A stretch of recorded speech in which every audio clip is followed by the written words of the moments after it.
I just got back from seeing Pacific Rim Uprising, and how just back am I? There's still water on my glasses from walking in the rain.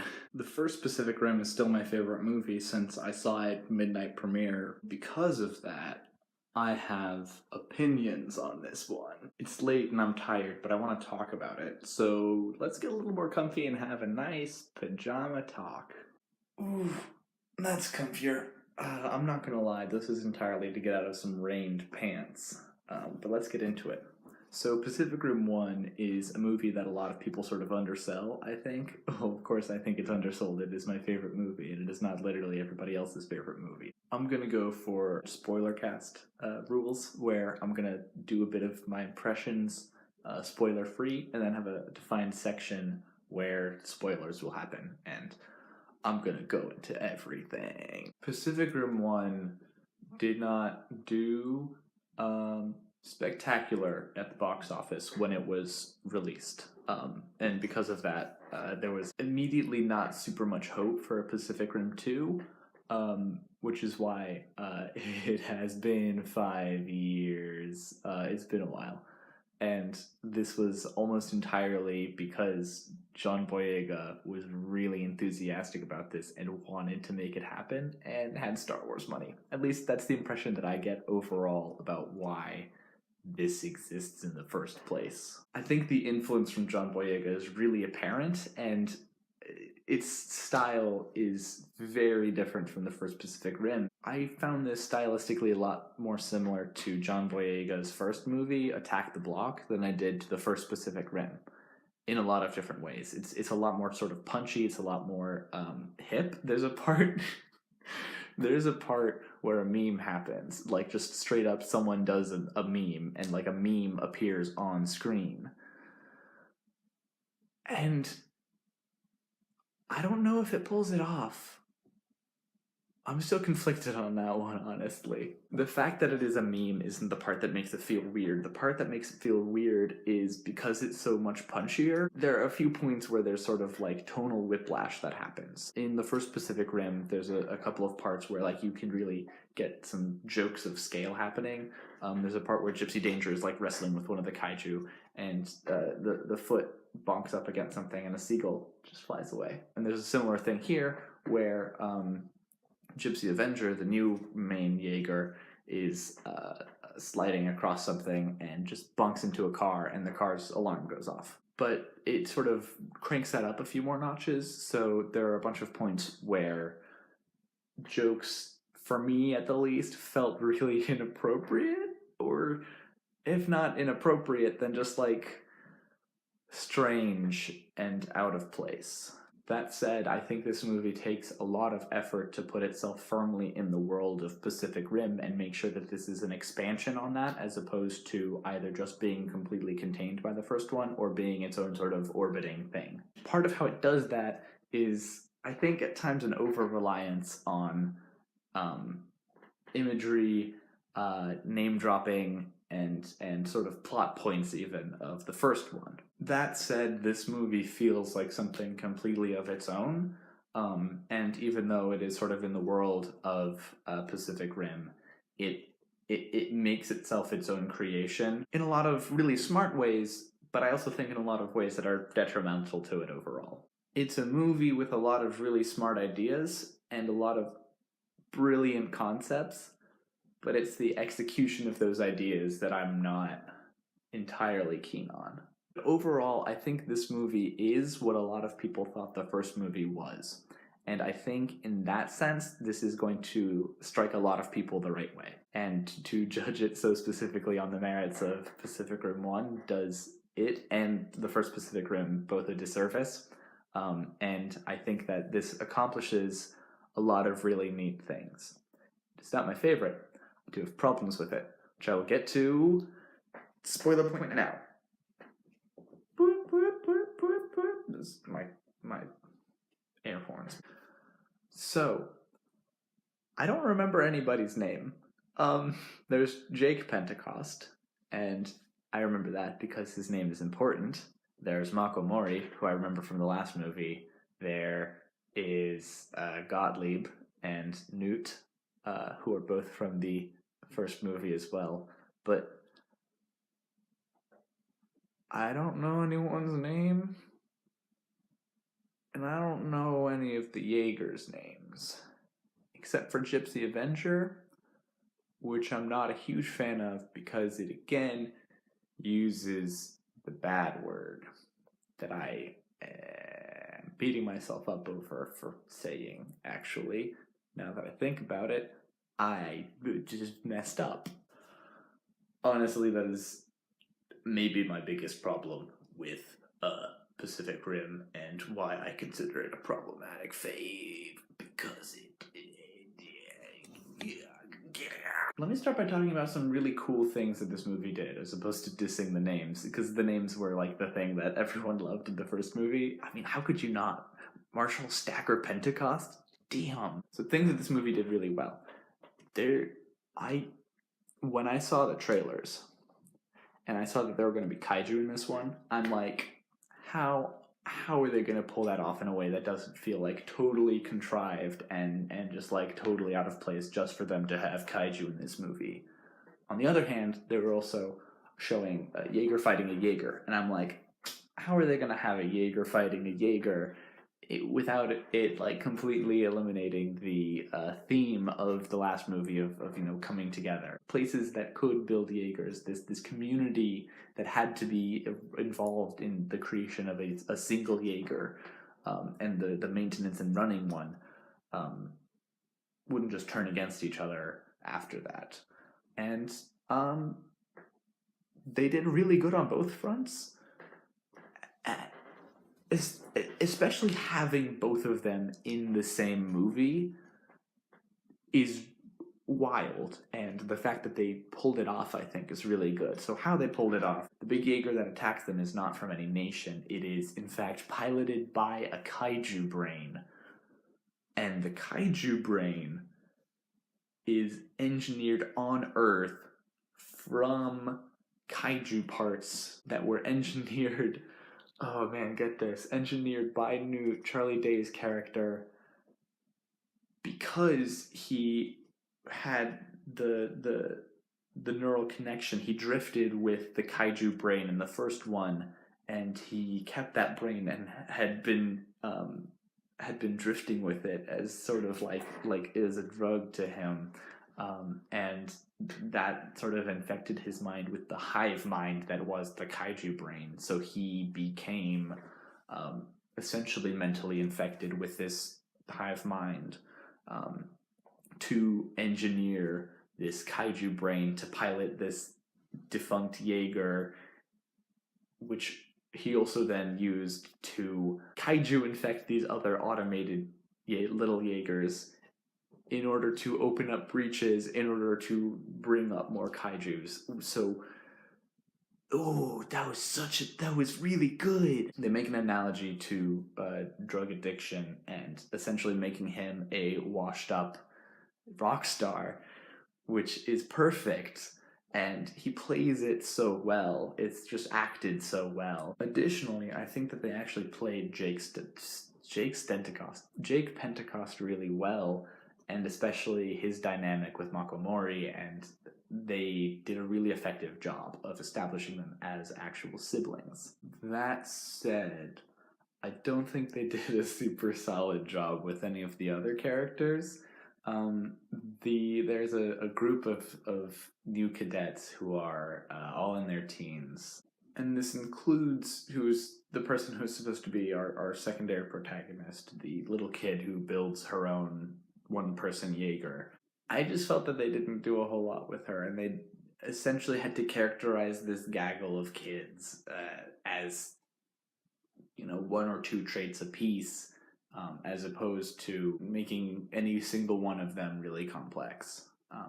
They all had miniature arcs, and it felt a lot like it felt kind of like an OVA. It felt like an anime OVA where they had to take a season's worth of story and character development and character growth and squish it into just a little thing. I think this is a part where that's something that they're trying to do in emulation with Pacific Rim 1, but in trying to do so, they really fail at it, because you look at them compared to, say, the pilots of Cherno Alpha, who have really strong characterization, even though collectively they say like a dozen words, less probably over the whole movie.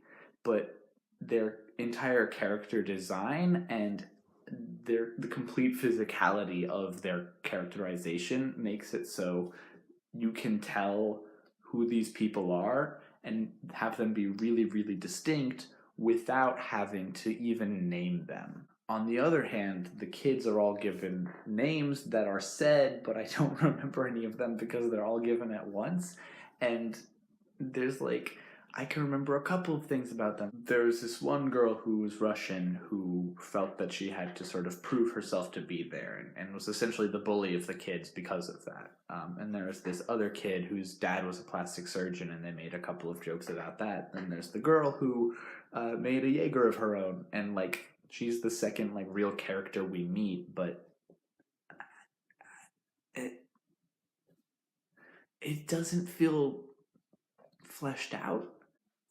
And you feel that sort of across all of the new characters. The old characters and Jake Pentecost all feel pretty, well defined, and they have a lot of interesting stuff going on.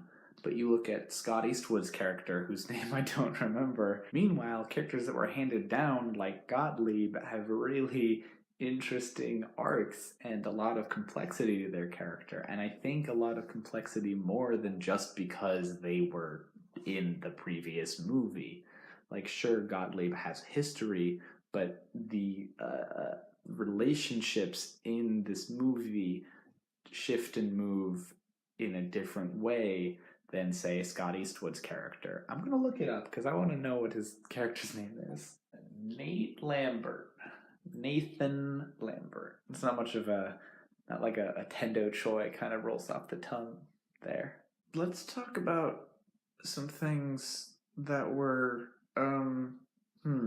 not my favorite. There's some overarching things about Pacific Rim that I'm an immense fan of. It is a story of people working together on a project that literally cannot be done alone, of multiculturalism and even environmentalism. Like it is defined that the kaiju, their being, their blood, the kaiju blue is toxic.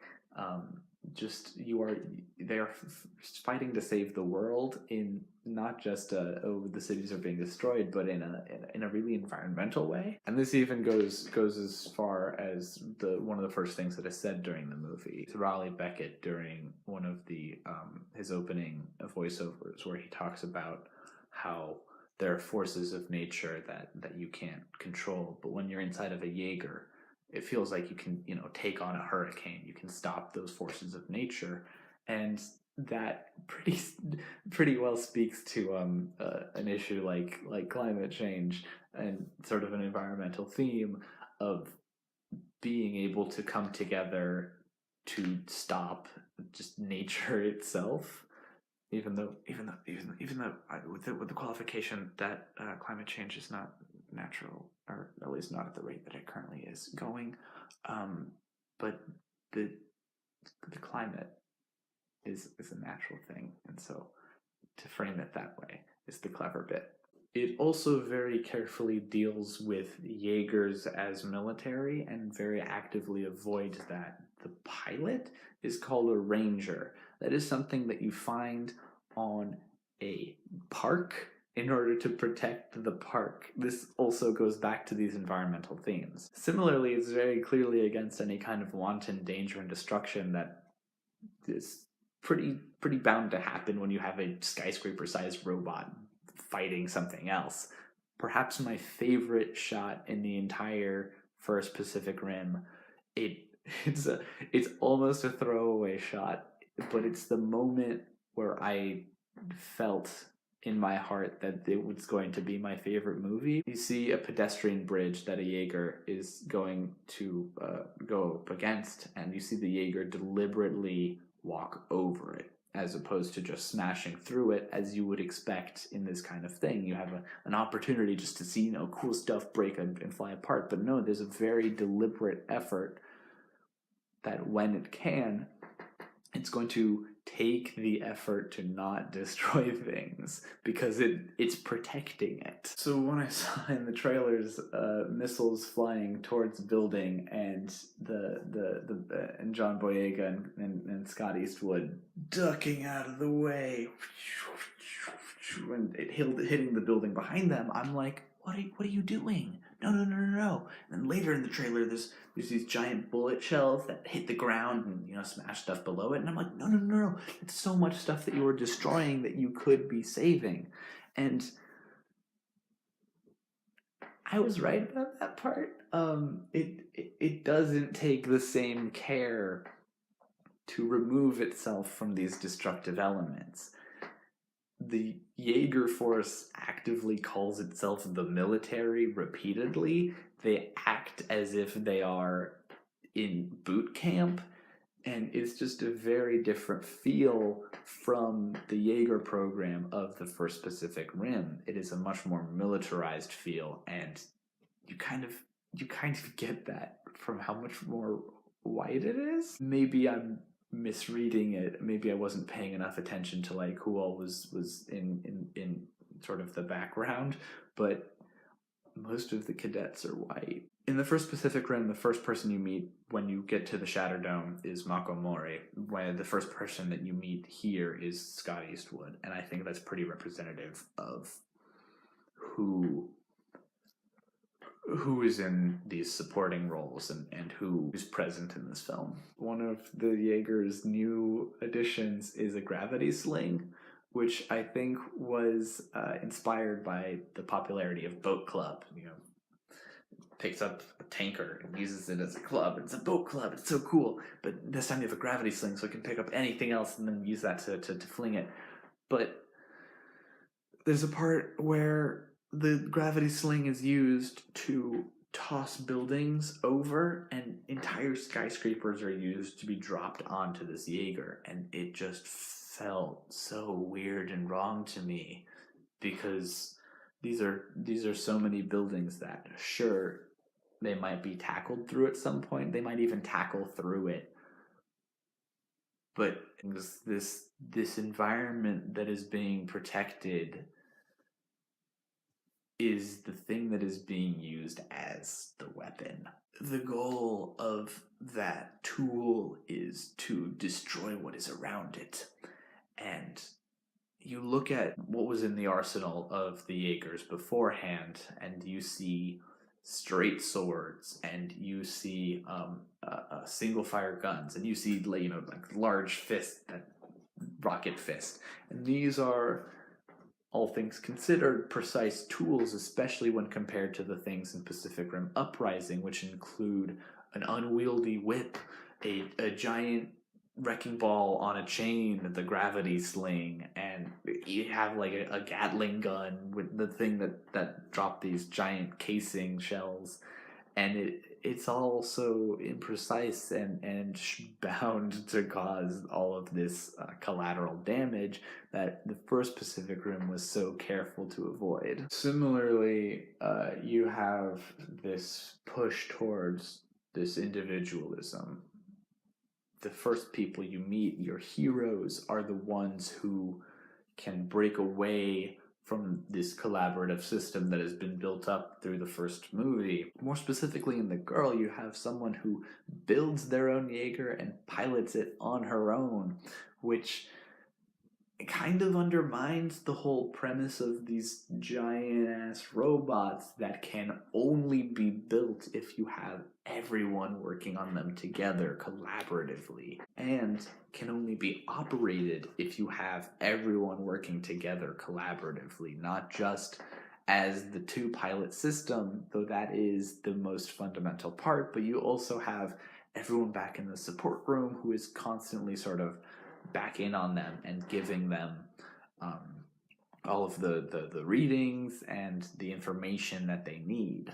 And the importance of the drift, of the neural connection, of that building of empathy on that really fundamental level was really underplayed in this movie. It was sort of like, okay, for these big ones, we just need two pilots, and so we can just pick two pilots, and as the movie goes on, don't really give it too much worry as to who is piloting which ones. Just as long as like they know each other, it's fine. It'll be fine. Don't worry, it's fine. Unless they're doing scenes which mirror ones from the first Pacific Rim, where you see their tragic backstory in the drift, and you have to snap them out of it, and yeah, it just felt less impactful the second time. Essentially, overall, these bridges that were so pivotal, and this collective nature that was so integral, and this protection that was defining for the first one, was flipped to this individualistic, pull yourself up by your bootstraps in the military for all these cool explosions. It's just all the reasons that I absolutely adore the first one, the reasons that it is my favorite movie, flipped. Which is why I say that this is a lot closer to people's perception of what the first movie was. Most people see it as, this big action movie with the big robots and the big monsters, and they fight, and it's cool, and stuff breaks and is awesome. And yeah, all that dialogue, it's hokey or whatever. We don't have to really worry about it. And the characters are like, no, they're there, but it's about the giant robots. And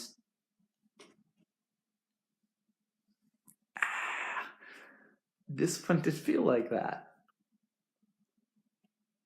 I mean, I can't even say that like the quality of the dialogue stayed the same, because most people ding Pacific Rim's dialogue, and I think that's unjustified. But in the Uprising's case, I don't think that's entirely unjustified. It's really one-dimensional. John Boyega has a Stacker Pentecost speech that I think is really good, but there's not the same kind of emotional build-up, and there's not the same character connection that you have, which leaves it as a really enjoyable to watch, fun. It's a solid mecha movie with giant robots and giant monsters that are like convincingly in the world, and it is, actually a lot better than I expected any sequel of Pacific Rim to be, in all honesty. It's fun to watch. It's fun to watch. It isn't impactful and meaningful in the way that I feel the first one is, but it's fun to watch. I'm going to end it on that note. I have more to say. I always have more to say, but I think ending on a higher note, even after all of the other stuff, is more justified for this movie. It's enjoyable. So I guess I hope this does well enough to convince someone 5 years down the line that it's worth making another one. Because hey, this was fun. I could use another.